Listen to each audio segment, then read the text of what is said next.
En Etnografía Estudio hacemos la bitácora antropológica. Mi nombre es Aid Vázquez, sociólogo utópico,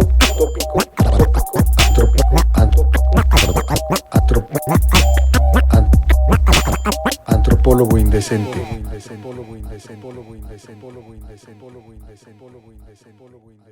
Esta es la bitácora antropológica en su episodio número 7, temporada 4, y hoy estamos con Fernanda Vázquez.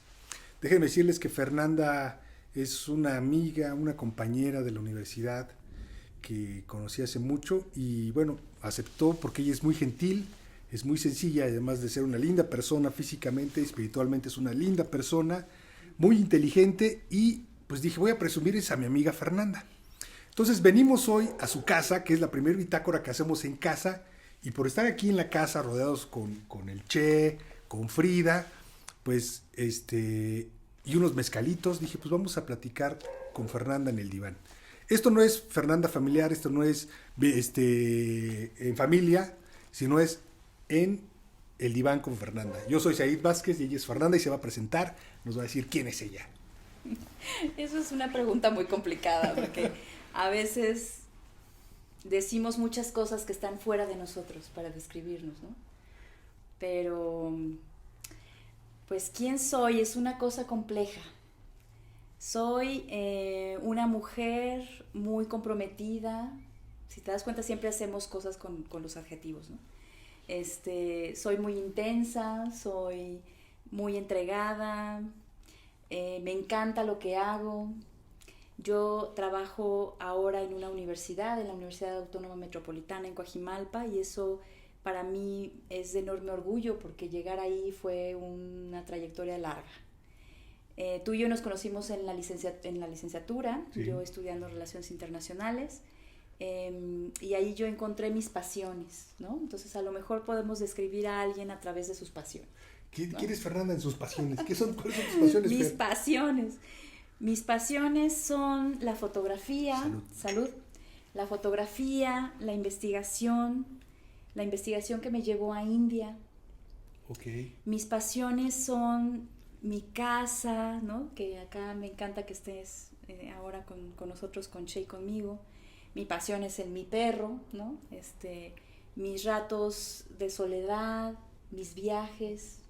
A mí me apasiona viajar. Entonces, definir a Fernanda es un poco complicado. Bueno, pero te puedes pensar, eres Fernanda Vázquez Vera, Vela, internacionalista. Soy internacionalista, pero me alejé hace mucho de las relaciones internacionales. Qué bueno. Yo trabajo, porque sí, es que hice relaciones internacionales, pero luego hice una maestría y un doctorado en una cosa rara que nadie entiende en el mundo, que se llaman estudios de área. Soy especialista en sur de Asia, en India.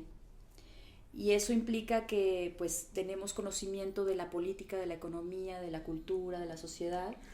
Somos interdisciplinares, multidisciplinares. Por eso quería presumirte, pues, o sea, ¿quién chingados tiene una amiga que es que es rarita? Que es doctora en esta cosa que nadie entiende, no, y además en India, pues, ¿no? O sea, que es algo que yo creo que a todo el mundo nos fascina, Fer. Pues a mí me encanta, esa es una de mis pasiones. A mí India me enseñó qué es vivir, ¿no?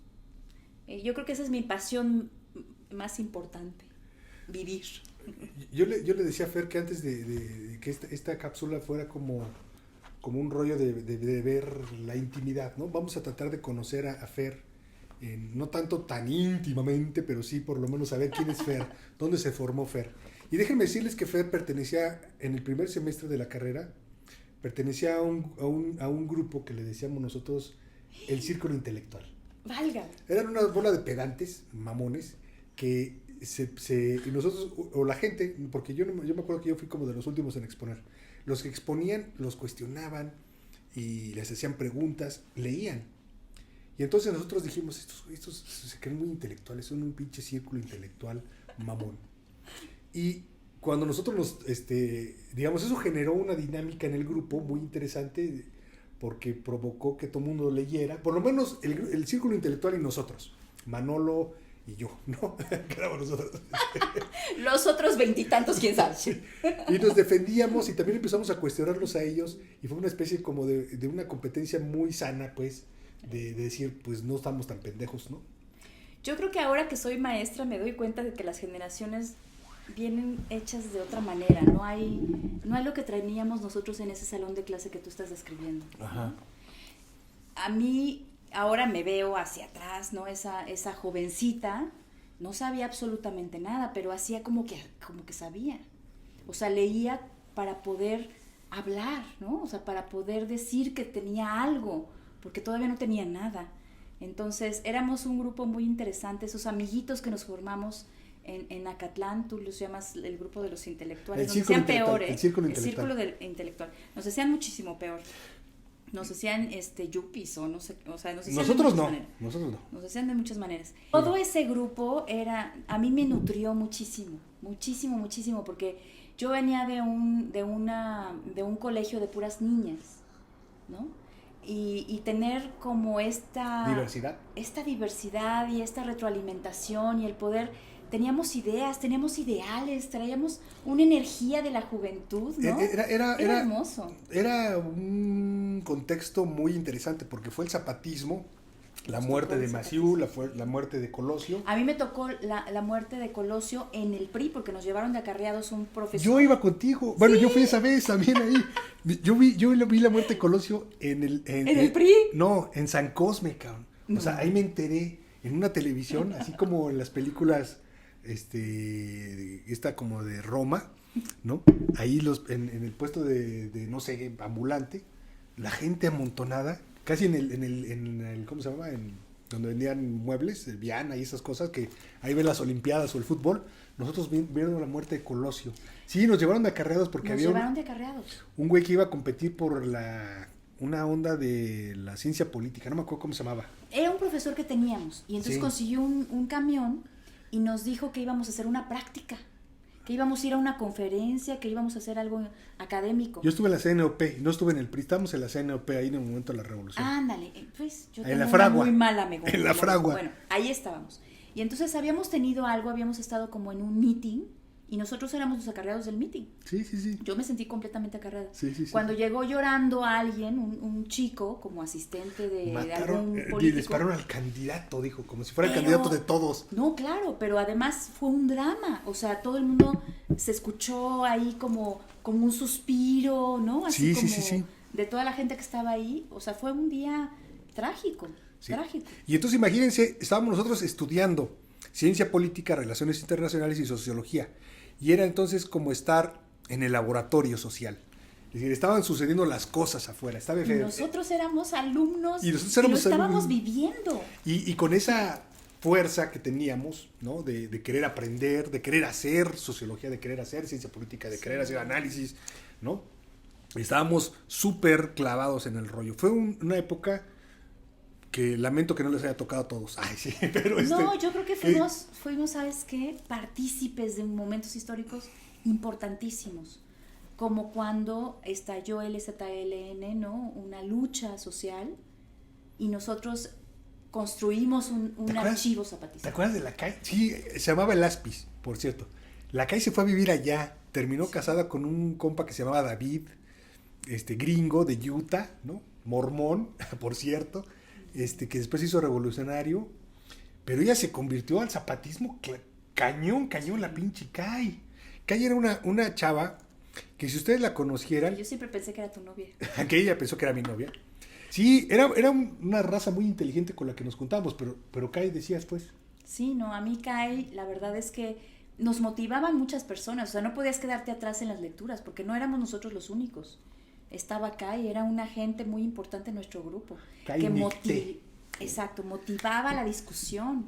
Y traíamos, aunque estábamos chiquititos, o sea, éramos de 18, 20, no estábamos grandes, éramos... A lo mejor ustedes sí, Fer, porque nosotros veníamos como de...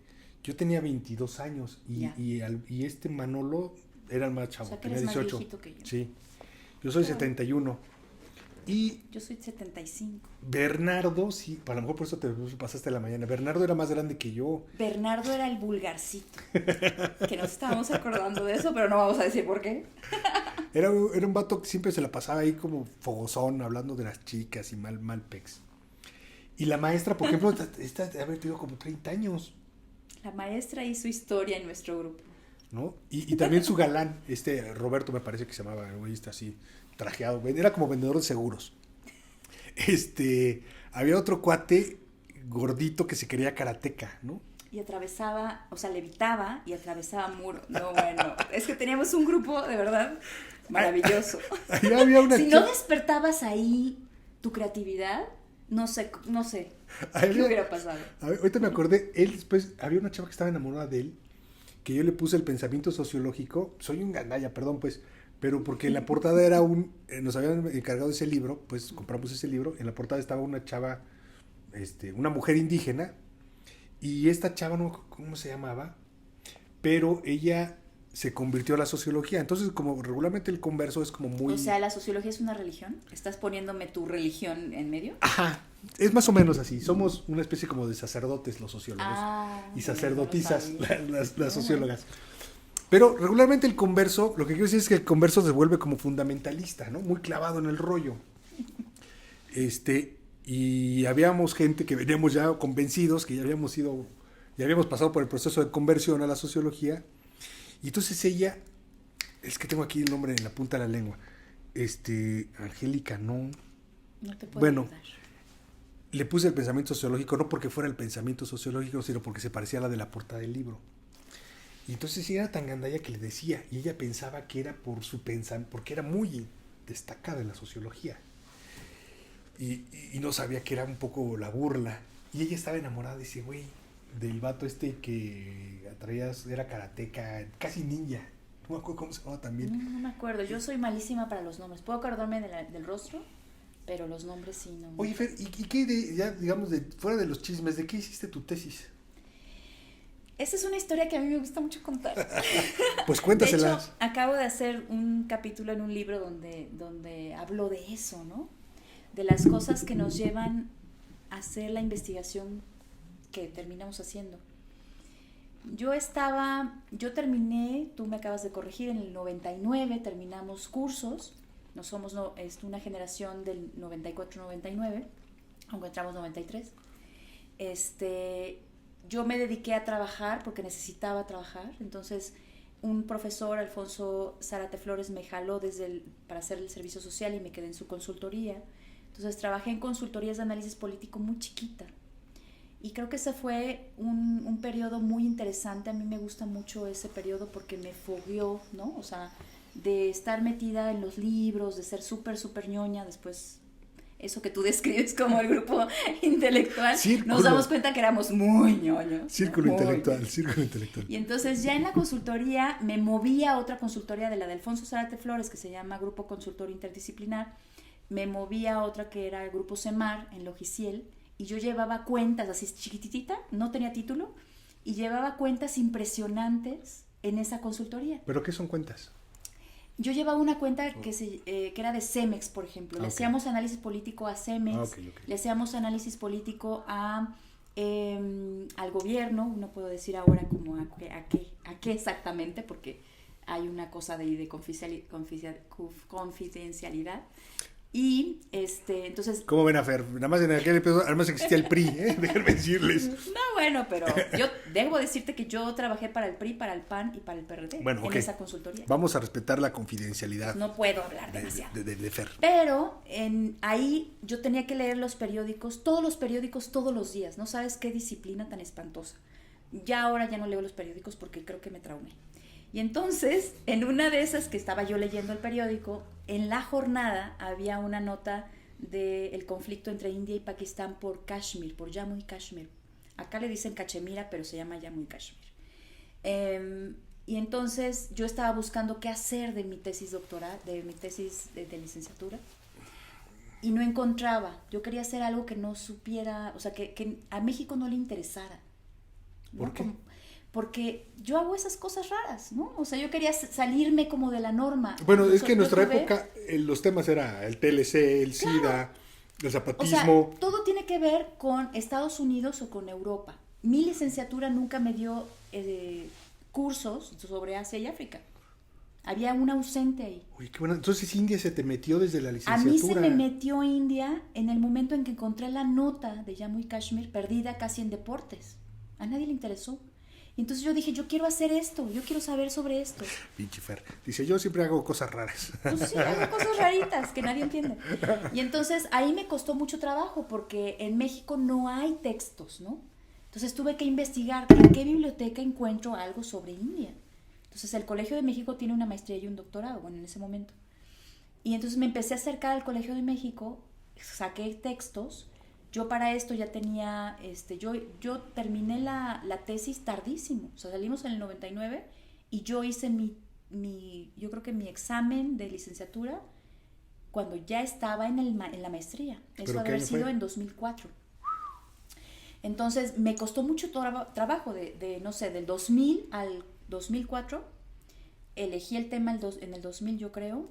Luego tenía un novio en ese momento que tú conocías, que era Armando Román.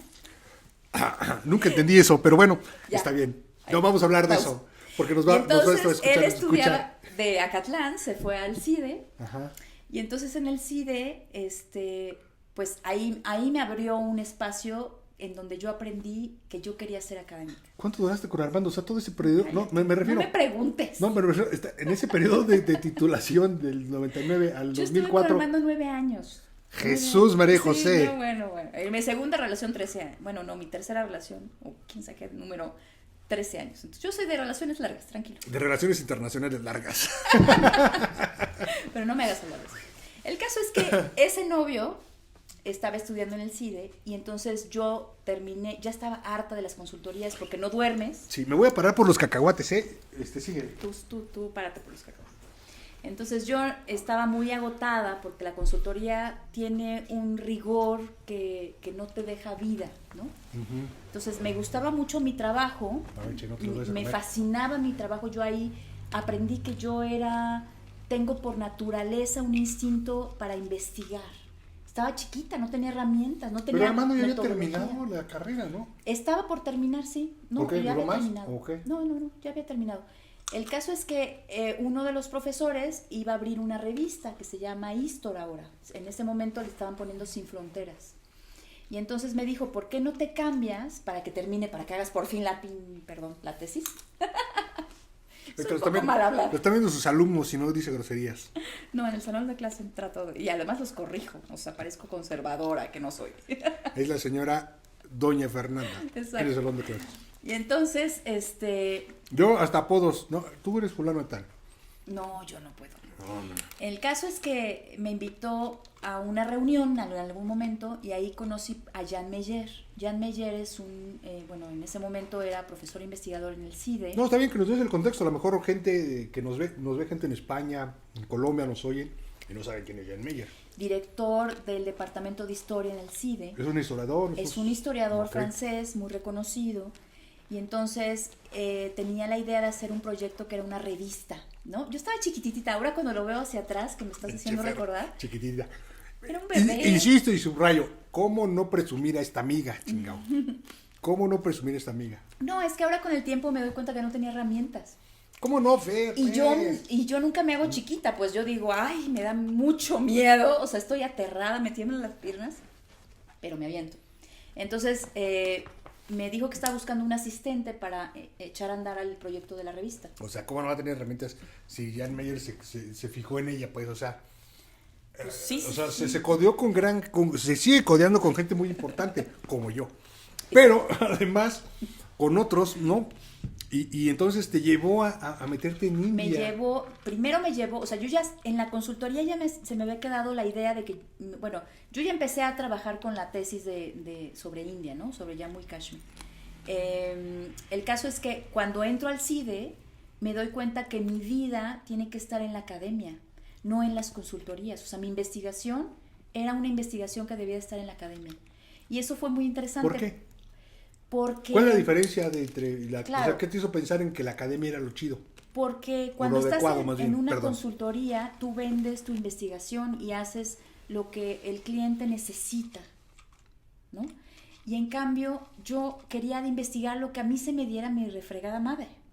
Sí, y además yo creo que también tiene un sentido como diferente para... social, es diferente. Y de conocimiento, pues, como más epistemológico cuando va a la academia. No, y además... poco comercial, digamos, fuera del mercado. Exacto, yo tuve que aprender en la consultoría a utilizar Photoshop, por ejemplo, ¿no? O sea, yo tengo una vena de diseño. Esto que lo cortamos, no les presumo a esta amiga photoshopera. Exacto, porque a mí me gusta mucho la fotografía, o sea, yo soy... Sí, imagínate. Claro. Yo soy una fotógrafa, ¿no? Pues muy frustrada. Entonces... Muy frustrada. Pues sí, porque era hacer una maestría y un doctorado o dedicarme a la fotografía, ¿no? Ahora lo mezclo un poquito, pero... El caso es que llegué al CIDE y ahí me di cuenta que tenía que hacer ya la tesis porque ese era el momento. O sea, salí de este periodo de un trabajo muy intenso que no me daba vida y entré al CIDE justo para hacer la tesis de licenciatura y tener recursos, ¿no? Para mantenerme. Y aprendí que lo mío era la academia. Ahí me vinculé con la academia. Y Jan Meyer fue para mí un asistente de investigación, déjame te digo. Escuchen, está asistenciando a Jan Meyer. A la figura que es una vaca sagrada. O sea, imagínense el nivel de Fer.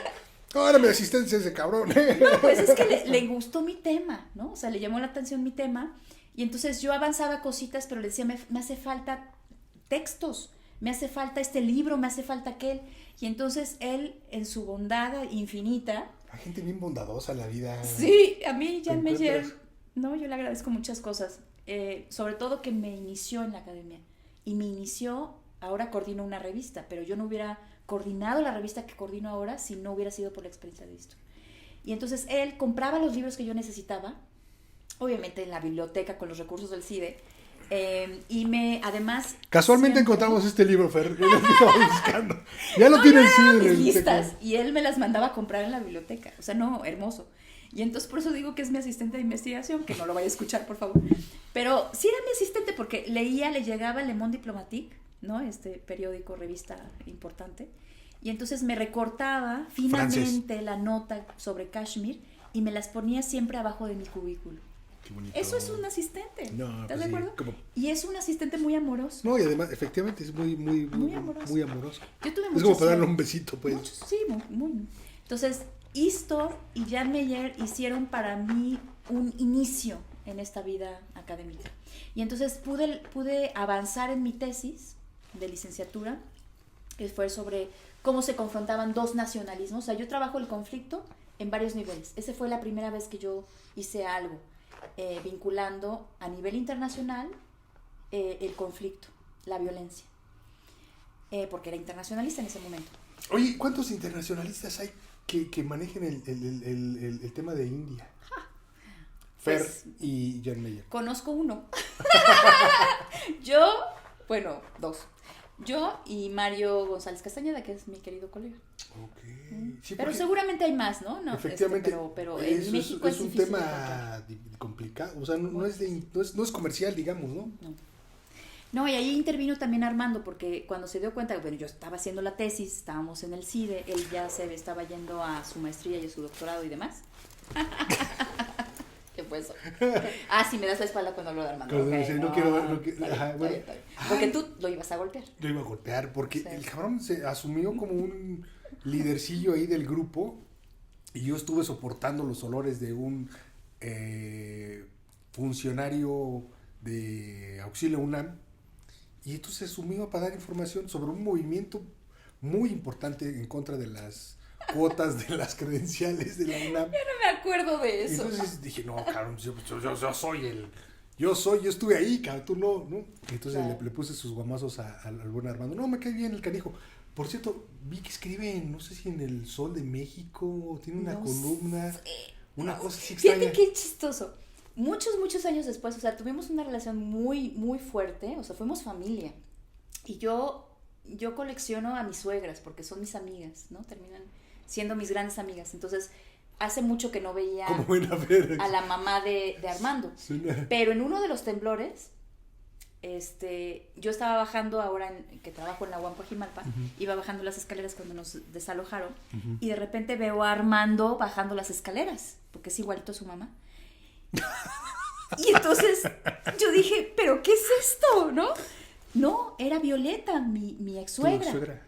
Y entonces, pues la abrazo en medio de la escalera con toda la gente, todos los alumnos bajando. Qué loco. Y resultó que ella estaba estudiando la licenciatura en Humanidades y en algún momento, que no sucedió, a lo mejor yo podría haber sido su maestra. Qué loco. Pero eso. su mamá reapareció en mi vida. Entonces sé muy poco, pues. Ahora, Bueno, entonces, no sé. esto es como esta intimidad, están con ustedes conociendo, si son alumnos de Fer, que Fer tuvo un amorío muy largo y que colecciona como fetiches a sus suegras. Son mis amigas, porque son maravillosas. Aquí está su suegra. Y No, es Frida. No, ya sé, pero homenaje a Frida. tiene así como monitos, ¿no? De sus suegras escondidos, Fer. Para que sus hijos le hagan caso o manipular a sus hijos a través de la suegra. Así es esta bruja extraña. No. Feminista Jamás, que tenemos aquí a jamás. Fer. Oye, y entonces, ¿de qué trata entonces tu tesis, Fer? Bueno, esa tesis de licenciatura es sobre nacionalismos, cómo se construyen, o sea, India y Pakistán eran parte de la colonia británica. Pero son completamente diferentes antes de la No. colonia. O sea, ¿O era una misma un nación territorio, o no? un territorio que dominó Inglaterra, ¿no? Gran Bretaña, y se convirtieron en la colonia británica. ¿Y ellos los dividió? Claro, la colonia británica hizo una serie de categorizaciones en las cuales el centro fue la religión.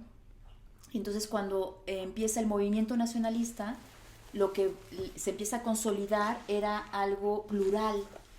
Pero hay acentos ahí en donde el hinduismo, el lenguaje más hinduista o jaina, con la figura de Mahatma Gandhi, empezó a aislar un poco a los musulmanes. Entonces, Jinnah, que se convierte en un líder para los musulmanes, crea una teoría, que ese es el centro de mi tesis, de la teoría de las dos naciones. Si nos había dominado Gran Bretaña y éramos una colonia, si nosotros no luchamos por un territorio, nos va a dominar ahora los hindúes. Oye, pero entonces, regularmente uno piensa en nación y piensa en raza. Acá se construye a partir de la religión. La nación tiene como dos India. líneas. No, bueno, en la teoría de las naciones, en la teoría en general, Apunten. hay dos formas de construir nación. Una es étnica y la otra es cívica, ¿no? El caso de Estados Unidos es una nación cívica. O sea, digamos, perdón por interrumpir, pero es una charla, ¿no? No es una clase, digamos. En el caso de la familia, pues es la familia consanguínea y no consanguínea, ¿no? Exacto, porque Estados Unidos está hecho de migración. Y entonces, ahí la categoría es etnicidad, porque la etnia está vinculada con un espacio, con un territorio, con la reivindicación de derechos en un sitio específico. Con la sangre, digamos. Con la sangre, con la religión, con la lengua, con los la haceres, historia. con los haceres. La etnicidad no. Etnia es una categoría que surge, por ejemplo, en la Academia Francesa, etnie.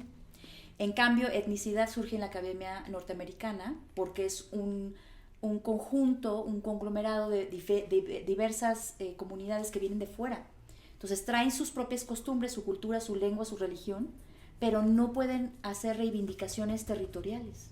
Ahí hay una diferencia entre etnicidad y etnia. Fíjate que es bien interesante porque también en la antropología está, en Europa está la antropología social. Claro. y en América, digamos en los gringos, la antropología cultural. No, ahí nos podemos meter en la genealogía de por qué las categorías vienen, obviamente, de una experiencia y de un contexto particular. Y fíjate que a veces uno piensa que los gringos pues no son tan ciencia social, ¿no? O sea, más bien son como el rollo más económico, más capitalista, ¿no? Y tienen una buena parte de antropológica y sociológica. Sociológica, cultural, social, digamos, ¿no? De estudio de lo social. En el caso de Estados Unidos se construye la categoría de etnicidad justo porque es un país que tiene esta migración constante. Entonces las personas no es que puedan hacer reivindicaciones a partir de su cultura o de su etnia, vinculando al territorio, porque su territorio está en otro sitio. Entonces la categoría de etnicidad referencia a la diversidad, pero esa diversidad que viene de otro sitio y que no puede reclamar un espacio, ¿no?, particular en donde hay una vinculación cultural. En cambio, la etnia tiene un origen francés, bueno, la categoría, y así una implicación a cómo hay reivindicaciones de un grupo cultural, con lengua, con religión quizá, ¿no?, con una historia en común, pero vinculado a un territorio. Hay una reivindicación territorial, ¿no?, cuando hablamos de etnia. Entonces las naciones pueden ser cívicas o étnicas. cuando no hay una relación como lo hay en India, como lo hay en México, a esta vinculación étnica territorial, entonces vamos a encontrar experiencias de nación étnica. Oye, Fer, ¿y la construcción, qué tanto? Me llama la atención que haces énfasis en el asunto territorial. Uh-huh. Yo antropológicamente haría más énfasis en el asunto de los haceres, es decir, de los elementos, de las actividades, de las creencias, de la visión del mundo para formar la identidad étnica de los sujetos. No necesariamente. Fíjate, yo tengo ahí un problema con la categoría de indígena. Para mí es solamente operativa, ¿no? Habría que ver qué tipo de, o sea, qué comunidad. Sí, sí, pero no te claves en ese rollo, Fer, sino más bien en el te rollo. Claves en tus cosas. No. Si yo estoy poniendo de ejemplo eso. Claro, cuando se separa de la comunidad. ¿De qué hace uno étnico? ¿Lo que hace o el territorio? Esa era mi pregunta. Claro, yo creo que es las dos cosas. Porque lo que haces en el territorio es... Pero, por ejemplo, los oaxaqueños que viven en Estados Unidos siguen practicando cosas que hacen de oaxaqueños. Pero por eso la categoría es etnicidad, porque no lo estás haciendo en Oaxaca y no estás haciendo una reivindicación en tu territorio. Ese es el concepto que hace rato nos faltaba. Tú reivindicas ese espacio en el cual tengo una alumna que hizo un trabajo justo en Oaxaca, haciendo una especie de memoria de estos espacios de su comunidad. Pueblo, ¿no? De su comunidad, y cómo ha sido usado por los abuelos, por sus padres y por ellos, ¿no? Por su generación. Entonces, cuando tú tienes una vinculación en ese sentido con ese espacio y lo ocupas de una manera y haces reivindicaciones en ese espacio, ahí la categoría que se construye intelectualmente habla de etnia. Pero cuando tú cortas esa vinculación con ese territorio y te vas a otro sitio, pero te llevas tu cultura, ¿no? Te llevas tu lengua, te llevas la cocina, tus prácticas. Entonces, como en el caso de Estados Unidos, hablamos de etnicidades, o sea, de grupos que no pueden decir, yo aquí en Ohio, ¿no? Voy a hacer reivindicaciones como Tzotzil. Pues no, porque las reivindicaciones del territorio, Tzotzil, las vas a hacer en Chiapas. Entonces, digamos, el territorio forma parte de una construcción simbólica muy fuerte, pues, en las identidades de los sujetos, pues, de los grupos, de las comunidades. Sí, por supuesto. Sí, ahora que estoy en un departamento que el centro es el espacio, ¿no? Y no de forma tangencial. Claro, el espacio es un aspecto muy importante en la identidad de las personas, porque tú y yo nos conocimos en un espacio, en el espacio de Acatlán. En el 611. Si mal no recuerdo. ¿Qué memoria tienes, qué bárbaro? Y entonces ese espacio el espacio nosotros lo hacemos, pero también el espacio nos construyó como sujetos universitarios. En ese salón, yo me recuerdo ese primer salón al final del pasillo. Era el primero, por eso, fíjate que éramos como los niños, porque éramos el primer grupo, era el 911, el 611, porque era el primero, ¿no? No me acuerdo cómo era el grupo, pero el salón era el 611. Sí. Entonces nosotros tenemos experiencias en ese pasillo, ¿no? O sea, el espacio hace una relación muy particular. Construye las petroleras, ¿no? En ese lugar que es como un cuartito chiquito que hacían las petroleras y los sopes con queso sintético. Ahí fuimos felices y no lo sabíamos todavía. Oye, Fer, platícanos sobre el grupo étnico con el que sí, trabajaste. Yo trabajo ahora con los Sikh, que son estas personas que llevan turbantes y dejan el cabello y la barba larga. Hay veces que no se entiende bien porque es una comunidad, aunque tiene un poder muy particular, tiene un poder económico, ¿no? ¿Pero son Sikh a partir de una cuestión religiosa o racial? Es una comunidad étnico-religiosa, ¿no? El sikhismo se aloja en su mayoría en el Punjab, que es un estado al norte de India. Y yo le llamo, un diálogo. O sea, el sikhismo para mí es un diálogo entre el hinduismo y el islam. Y surge justo de la presencia del islam y del hinduismo en la región norte de India. Y entonces el primer Guru Nanak, está influido por muchos pensadores místicos, ¿no? Sobre todo pensadores en su momento, en el siglo XV. Y entonces él hace una síntesis de las dos líneas. Sí. Es muy interesante, a mí me fascina. Cuando lo descubrí dije, aquí me quiero quedar, porque es distinto a muchas cosas que uno pudiera entender. El hinduismo, siempre me preguntan sobre las castas. El hinduismo tiene un centro muy importante que es esta distinción jerárquica entre individuos. El sikhismo hace, el sikhismo hace esa diferenciación para alejarse del hinduismo, y entonces tiene prácticas como todos somos iguales. Los hombres se apellidan Singh, las mujeres se apellidan Kaur, que es princesa, Singh es león, y entonces con ese apellido que todas tienen y que todos tienen, que los comparten, rompes con cómo distingo una casta de otra, porque en el hinduismo tú sabes de qué casta son a partir del apellido. Y luego el comedor comunitario. Todos se sientan, cualquier gurdwara o templo sikh en el mundo, principalmente en India, tiene un comedor. Y el comedor tú puedes entrar, seas que tú eres mormón. Vázquez. Ok, Vázquez, mormón. Lo que tú profeses, tú puedes llegar a un templo sikh y no vas a morir de hambre porque te van a alojar, o sea, te puedes quedar a dormir. No importa que no sea... ¿Cómo es el apellido de los hombres? Singh, eres león. No, aunque no seas Singh. Aunque no seas león, no importa, aunque seas Vázquez. Oye, pero eso es, en el mundo occidental es sumamente caótico, que todos seamos iguales, cabrón. Dices occidental y yo colapso. O sea, imagínate, que todos fuéramos iguales, es súper caótico. Eso hizo el sikhismo, ¿no? Bueno, eso intenta el sikhismo. El occidentalismo lo que intenta es como regular el orden, más bien no regular, sino ordenar, clasificar, poner cajones, ¿no? Sí, claro.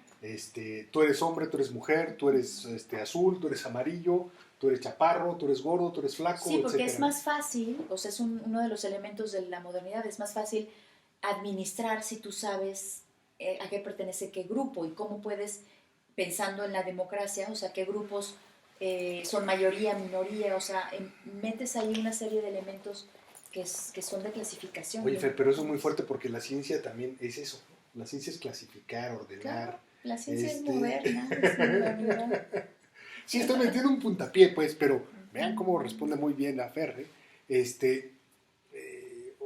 como tener datos, pues, ¿no? Y los datos hay que meterlos en cajones. Sí. Y no hay forma de tener una ciencia desordenada, ¿no? Pero India te saca de ahí, ¿no? O sea, me encanta porque hablábamos de la fluidez, lo que no se grabó. Sí. Hablábamos de la fluidez y para eso es lo que me fascina. Qué bueno que me agarraste el patín. Eso es lo que me fascina de India, que yo creo que es el ejemplo de qué es la humanidad, ¿no? ¿Qué es la humanidad? La humanidad no es que tú puedas tener estas fronteras. Yo tengo que definirme como esto o esto, lo binario, ¿no? O sea, o eres hombre o eres mujer. ¿No puedo ser los dos? Pregunto.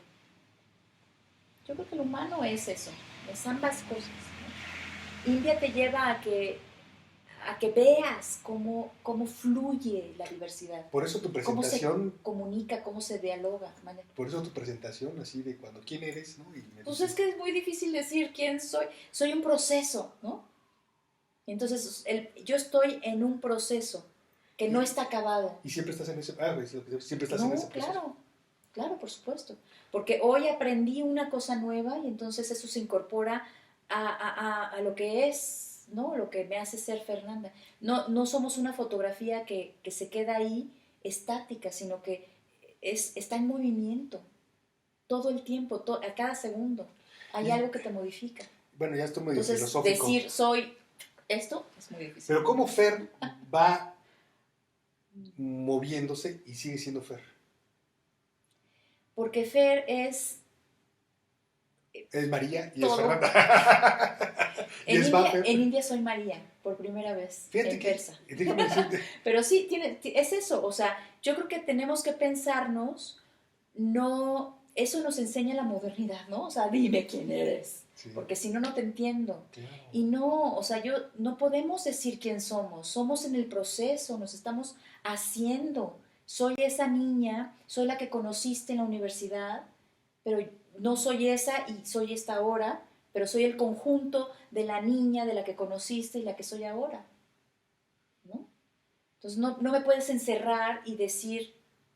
Fer es la ñoña que conocí en el 611. Sigue siendo ñoña. No.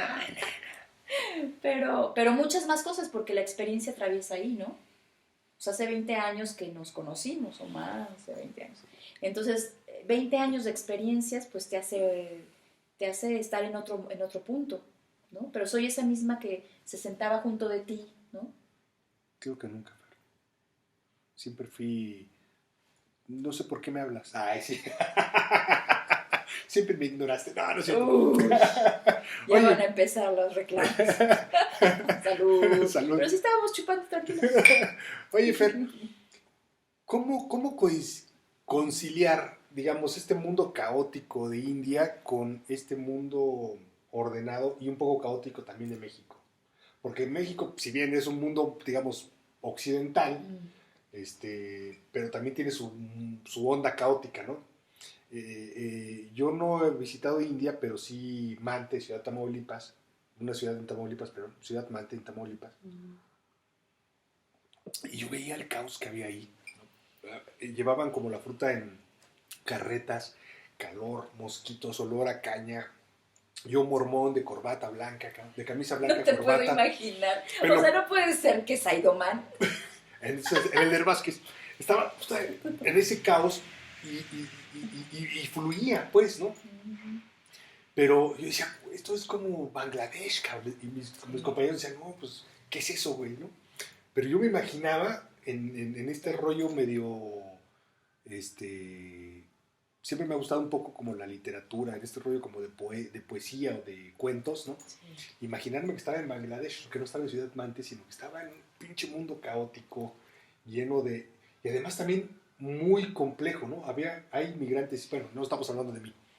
¿Cómo haces esa conexión, Fer? A mí me gusta mucho porque yo creo que tenemos que salirnos de nosotros, o sea, es como una metáfora, ¿no? Sales de ti, te vas a otro sitio o te centras en otra persona. Que tome puntos caso, ahí porque es muy egocéntrico, dice Fernanda, entonces que deje de ser Said, que deje de pensar en él.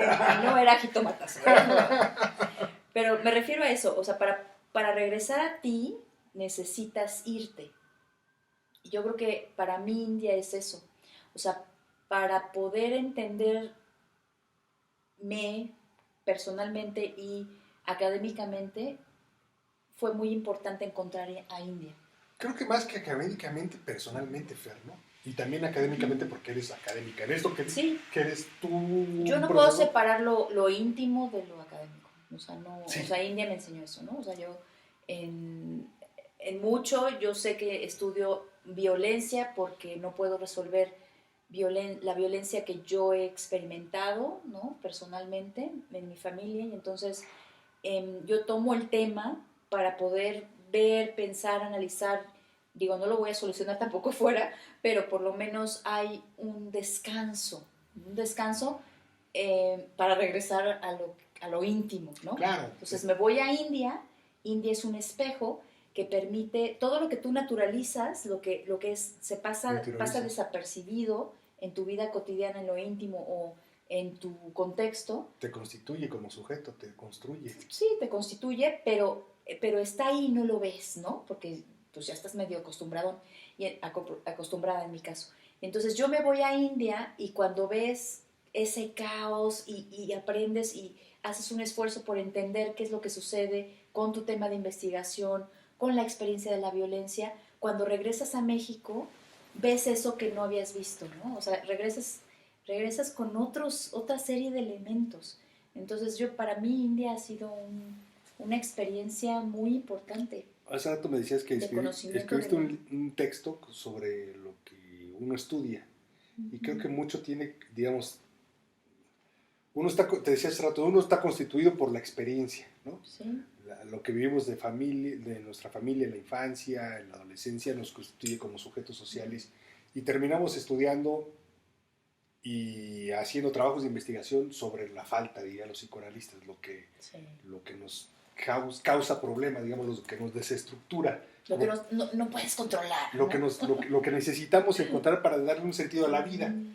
Fíjate que es bien curioso, pero yo creo que sería importante subrayar que uno piensa que está como aportando a la sociedad, pero más bien que está aportando a uno mismo. Sí, la gente piensa que uno es, bueno, en mi caso, Sí. Hay veces que yo escribo cosas y estoy escribiendo, la gente no sabe eso, ¿no? Bueno, no lo pones ahí. Académicamente yo escribo sobre la violencia. Acabo de terminar un artículo sobre esto que te decía del feticidio y los feminicidios. Feticidio en India. ¿Qué es feticidio? No natos, o sea, el asesinato de fetos, hembras, ¿no? De mujeres, de niñas o de fetos femeninos que fueron asesinados por el hecho de ser mujeres. Y en México vivimos una situación en la cual niñas, adolescentes, cualquier edad, las mujeres somos asesinadas, 10 mujeres desaparecen. Entonces, cuando tú ves en otra realidad que te saca de la tuya, porque la nuestra, para que no duela, pues como que la minimizamos, nos acostumbramos, ¿no? Cuando yo te pongo, hay mujeres, 60 millones de mujeres que faltan en India y las asesinan antes de que nazcan, tú dices, no, bueno, pues estos indios están muy mal, ¿no? Sí, pinches salvajes. Ahora regresa con nosotros. Que son 10 mujeres al día que no están, que deberían de estar. Entonces, eso es lo que hace poderte salir. Oye, Fer, una pregunta de carácter casi metodológico de antropólogo inocente, en el sentido de hacerme el inocente. ¿Cómo saben que son, porque no lo soy indecente, cómo saben que son niñas porque desde fetos? Que aparece el ultrasonido, pues puedes determinar. De hecho, en Punjab, en la zona que yo trabajo, se prohibió la utilización del ultrasonido. Entonces, Pero esto es reciente, antes no mataban a las niñas. Las mataban cuando nacían. O sea, en el momento de nacer, que... Digamos infanticidio. No infanticidio, exacto. Ay, güey. Entonces, bueno, sí, uno se asusta de otra realidad. Pues, claro. Ay, güey, que aquí matan a las niñas. Entonces ahora regresamos. Eso para mí siempre ha sido India, es un espejo, ¿no? Un espejo. Lo que nosotros vemos como caótico te regresa al caos que hemos naturalizado aquí, ¿no? O sea, pensamos que estamos en algo distinto y no, tenemos un propio caos. O sea, regresas y ves tus propias dinámicas, los detalles, ¿no? A mí me es muy importante el ejercicio de salir para regresar. Oye, Fer, y en digamos, esta bitácora antropológica se volvió en bitácora, efectivamente en el diván psicoanalítica, regresando al inconsciente de por qué estudiamos, cómo te salvó, digamos, cómo te curó tu trabajo en la India. En India. ¿No? Porque era la primera vez que yo iba sola a un sitio, completamente sola. ¿No? Y a India, que es... Y a India, sí. O sea, al otro lado del mundo, perdón por la interrupción, pues, no, pero... No, fue muy difícil. O sea, yo te puedo decir que cuando yo viví en el 2000, o sea, mi primer viaje fue en el 2005, pero bueno, ese fue un viaje como turístico. Y mi viaje fuerte, ¿no? Mi viaje para hacer la estancia de investigación fue en 2008. ¿De la tesis de maestría? De doctorado. Fui todo un año. Y los primeros meses yo creo que lloré un mes completo. Porque hubo una transformación muy fuerte. O sea, a veces no nos damos cuenta de eso, pero cuando tú cambias tu alimentación, dejas de ser quien estabas acostumbrado a ser, inclusive en el olor. Sí. Entonces, cuando tu alimentación cambia, y en este caso yo empecé a comer muchos masalas, ¿no? La comida india son como moles, ¿no? Y entonces, pues hay especias que no tenemos en México. Para los nacos, mole. No, son combinaciones. En el buen sentido de la palabra, de naco es chido, pues, digamos, no. Chidísimo. No peyorativo. Chidísimo. Mole. Entonces, pues, las primeras semanas yo me quité una playera y entonces olí algo rarísimo que no era yo. Entonces me desconocí a mí misma. O sea, hay muchos dolores, por eso lloraba, ¿no? Porque hay una transformación cuando estás en otro espacio, en otro Por eso te sitio. preguntas, Rato, ¿cómo eras Fer? O sea, en este proceso de Fer Fer Indy, ya te termina siendo otra Fer. Es otra persona. Me convertí en Marilla en persa, porque no entienden Fernanda. Me decían Fernández, ¿no? Entonces dije, no, sí, ya díganme María, porque no, si me van a decir Fernández. Son nombres, déjame decirte que son nombres muy fuertes, Fer, ¿eh? Sí. O sea, María y Fernanda son nombres muy... Yo no uso María. De mucho en India poder. soy María, escrito Marilla con Y, persa, y acá soy Fernanda. Entonces fue como yo me resistí a que me cambiaran el nombre, pero bueno, ahí hay una enseñanza. O sea, tienes que dejar, ¿no? Ahí hay fluidez. Te tienes que dejar ir, ¿no? Y lo mismo con el aroma. Yo dejé de oler a Fernanda mexicana, porque aquí olemos a otra cosa, a maíz, a frijoles, ¿no? Nuestro sudor huele a algo en particular. Ajá. En India yo olía, acá le dicen curry, ¿no? Yo olía a curry. Y entonces yo no me reconocía en ese olor. Ajá. Hay una transformación. Entonces, esa transformación, cuando es dolorosa, no es sencilla. Hasta que ya dejas de crear resistencia y te dejas ir. Es como un bautizo, y dices, bueno, ya, pues, es un renacer. Sí. O sea, no es payasada mía, pues, no es acá, ay, sí, güey. No, o sea, sí es como renacer, ¿no? Sí, completamente. Dejar atrás, efectivamente, esa Fernanda. Sí, para ser lo que yo era en India. Oye, y hace rato que no se grabó también, me decías que la gente te confundía o que decía, ella es nativa, pues, ¿no? Es que yo creo soy que tiene que ver con el color de piel, o sea, tiene que ver mucho con no solo el color de piel. Mi padre tiene unos ojos grandotes, como yo. Ajá. Estoy buscando trago. Ah, ¿quieres? Aquí está. ¿Y luego? Entonces, para que no se anuncie. Yo soy muy similar a los panjabis, a las panjabis, ¿no? Que es la zona que yo trabajo. Entonces la gente, cuando yo iba a hacer entrevistas, se sorprendía porque mi hindi, mi panjabi, yo tuve que aprender hindi y panjabi, que ya no uso porque no lo mantengo, pues, ¿no? Las lenguas son muy egoístas y si no las usas, desaparecen. Entonces, mi hindi y mi panjabi era de académico, que aprendí en la maestría y en el doctorado. Entonces, el coloquial, me costaba mucho trabajo hacer las entrevistas. Lo bueno es que me acompañó alguien, encontré a alguien que se convirtió en mi hermano, y entonces él me ayudó en todo el camino que yo hice de entrevistas, y la gente se molestaba porque yo les decía, yo soy mexicana. ¿Y sí tenía que era México? ¿Se ubicaba en México? Fíjate que el Punjab sí, no saben dónde está, pero es muy interesante porque en México se hizo una mejora a semillas en la década de los finales de los 60, principios de los 70, ajá, con financiamiento de la Fundación Ford, ajá, en Texcoco, en un centro de investigación de estudios sobre el maíz que tenemos ahí.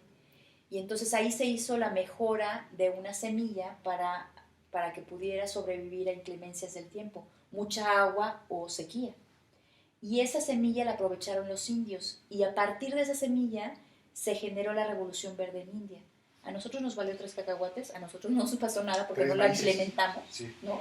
Que aquí fue donde se hizo, o se descubrió, ¿no? La mejora de esa semilla, pero en India hizo la Revolución Verde. Entonces los indios identifican los panjabis sobre todo, y los sikhs sobre todo, identifican su bienestar, ¿no? El apogeo que tuvieron con la Revolución Verde y la cosecha, las nuevas cosechas que generó, porque venían de México. Qué padre que no nos identifique con el mariachi o el acá acostado, ¿no? No, bueno, sentado, hay algo terrible, porque cuando hablas español te dicen, ¿de qué parte de España eres? Porque está medio desdibujado México. Pero en el Punjab no, en el Punjab sí saben por la semilla. ¿Y cómo dicen México, Fer? México, sí, no. Así, no dicen México, no. México con J, dicen México normal. México normal. Qué padre. O México, porque acuérdate que la colonia británica, pues una de las lenguas oficiales es el inglés, entonces la pronunciación tiene que ser México. México. ¿Sí hablan muy bien inglés o hablan con acento? Como tú, hablas en acento su lengua. Pues el inglés que más se habla en el mundo es el inglés indio. Qué miedo, ¿verdad? No. Sorprendido, pues. No, pues son un chico de gente, pues. 1.300 millones de indios. Sí. Bueno, no todos hablan inglés, pues, pero lo que quiero decir es que el inglés que se habla en India es un inglés muy particular, porque la lengua se pone en el paladar. Por eso nadie lo entiende, porque dicen driver. Digamos, ¿no? ¿Qué vueltas da la vida, ¿no? En el sentido de que el imperio lleva un idioma, ¿no? Impone un idioma y termina no siendo el que se maneja, sino el no, otro. Bueno, sí se maneja, pero... El del dominado. Pero está aclimatado de alguna manera, sí. O sea, está apropiado, está digamos, transformado, está tocado. El inglés que más se habla no es el inglés... el inglés puro original. El inglés británico es una isla chiquitita, ¿no? O sea, bueno. Entonces, cuando va como imperio a todos los continentes en donde se asiente, pues adquiere una sonoridad, palabras como particulares, el español mexicano y el español colombiano, el español argentino, el español de España. Por supuesto. Qué fuerte. Oye, y entonces, ¿qué onda con tu reencontrarte, con salvar tu herida allá en India? Tú me preguntabas por qué estudiaba ¿Por qué? India y por qué la violencia, ¿no? ¿Por qué? Bueno, yo creo que siempre tenemos que pensar que lo que hacemos afuera tiene que ver con lo que hay adentro, ¿no? Entonces, en mi familia yo viví... el inconsciente nos mueve. Pues sí, tú que estás con los psicoanálisis. Yo lo que creo es que... Yo he leído a Freud, no soy machista, he leído a Freud, diría maldita vecindad. No, Freud es el primer machista que me Ok, yo viví mucha violencia de niña, ¿no? O sea, en mi familia hay violencia, hay una situación muy particular. Y entonces yo no puedo solucionar lo que sucede ahí con lo más querido, con lo más íntimo. Y entonces mi tema central es la violencia porque me interesa, es como tratar de sanar algo que sé que no puedo sanar del todo, pero darle sentido. Entonces yo estudio la violencia para darle sentido de las razones por las cuales se genera la violencia. Y además me fui lejos porque hubiera podido yo empecé con este tema de la violencia porque me llamaba mucho la atención. Yo quería hacer un estudio sobre el movimiento del 68 y qué había pasado con las personas que se murieron en la plaza de Tlatelolco, ¿no? O sea, yo quería hacer un rastreo de las familias, de si las familias pudieron tener el cuerpo de esos estudiantes, de sus hijos, de sus hijas. O sea, yo traigo todavía eso muy cerca, porque conocí a un hijo de un desaparecido en la plaza de Tlatelolco. O sea, la falta ahí la traes. Sí, digamos, ahí empezó, esa es la semillita, pero a mí me dolía tanto Tlatelolco que no me atreví a meterme ahí. O sea, no me atreví, porque era muy cercano, ¿no? Mi mamá tenía amigos que fallecieron ahí. Pero qué curioso pero bueno, no soy psicoanalista, pero creo que más bien Qué bueno. Qué bueno, dices. Estamos en el diván, pero bitácora divanesca. Pero más bien creo que lo que no te salvó, sino te curó, te ayudó mucho fue tu trabajo. Sí. Y no es casualidad. Las casualidades no existen. No. Y déjame, me parece que sí es un poco... que digamos, no es el destino, es efectivamente el inconsciente el que te lleva, el que te guía ahí. Porque estás en relaciones internacionales y definitivamente uno diría, puta, qué cosa, ¿no? No tiene nada que ver con encontrarse... Yo ya no hago relaciones internacionales. Puras interplanetarias, pero fíjate que no es casualidad, entonces que te lleva a hacer otras cosas, ¿no? Sí, tu doctorado, tu maestría, ¿qué tiene que ver? ¿Cómo se llama? Pues, dinos. Bueno, yo estudié una maestría y un doctorado en estudios de Asia y África con especialidad en el sur de Asia. Se le llama estudios de área, una cosa muy rara que nadie entiende. Es muy difícil encontrar trabajo en México porque en México todavía te piden, pues, a qué disciplina perteneces, ¿no? Y tú llegas diciendo, oh, yo soy especialista en India. ¿Y qué? ¿Pero qué? ¿No? Pues yo hago historia, antropología, relaciones internacionales, un poco de sociología. O sea, nadie te entiende. Soy una mezcla. Entonces, lo bueno es que aparecen experimentos como en donde estoy ahora en Huampojimalpa, que es interdisciplinar. Y entonces yo no tengo que explicar demasiado quién soy, como tú me preguntaste, ¿no? Porque entonces soy una confluencia de cosas. Y India a mí me gustó muchísimo, que ahí me encontré a mí misma, ¿no? Porque te lleva a tus límites como ser humano, encontré el tema de investigación, encontré a Fernanda, encontré quién eres, ¿no? O sea, cuando haces investigación, ahora que como esto se llama bitácora antropológica, a mí me fascina decir que yo me encontré con la metodología porque yo no sabía nada de metodología etnográfica. Yo hice algo etnográfico en India, la experiencia de la violencia con la comunidad Sikh, ¿no? En 3 momentos de violencia. Y yo no era antropóloga, ¿no? Yo no era antropóloga, nunca había tenido cursos de antropología. Ni de Sigue no siendo antropóloga, ¿eh? Pero ahora me encanta la antropología, ¿no? O sea, es que es la neta, Fe. Es la neta. Y entonces toda la yo gente descubrí... vive en la ignorancia y son una bola de pendejos porque no estudian antropología. Yo descubrí la metodología y entonces ahora yo doy clases de metodología cualitativa porque yo no sabía metodología, nadie me enseñó metodología. Con la maestría y el doctorado, nadie me enseñó metodología. Yo aprendí metodología con las viudas con las que trabajo. Ahí aprendí que era hacer una entrevista, que era aprender a escuchar. India me enseñó a ver, a observar, ¿no? a poder percibir. Me enseñó qué es la empatía cuando estás trabajando con personas. Y luego ya leí, ¿no? La antropología, la etnografía es esto, la entrevista debe de ser así. Y dije, ay, pues claro, a mí me lo enseñaron las viudas.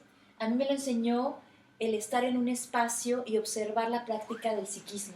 Okay. Esa observación participante yo la aprendí y me la enseñaron los Sikh, me la enseñó India.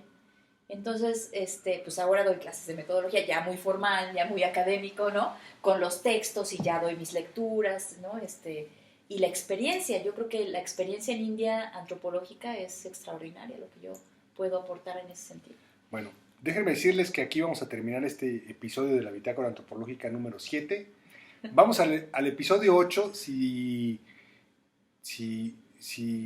los dioses... Las diosas. Y las diosas nos lo permiten, porque vamos a cenar y vamos a seguir echando trago. Y podemos platicar entonces con Fer sobre su trabajo en Indy, que tiene que ver con esto ya más académico. Esto fue Fernanda en el diván. Conocieron a la doctora Fernanda en una especie como de intimidad, porque lo que no se grabó era como más íntimo.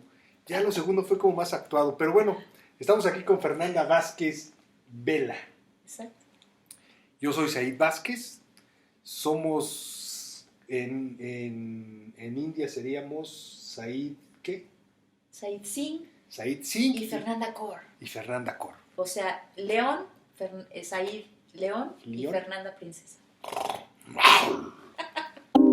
En Etnografía Estudio hacemos la bitácora antropológica.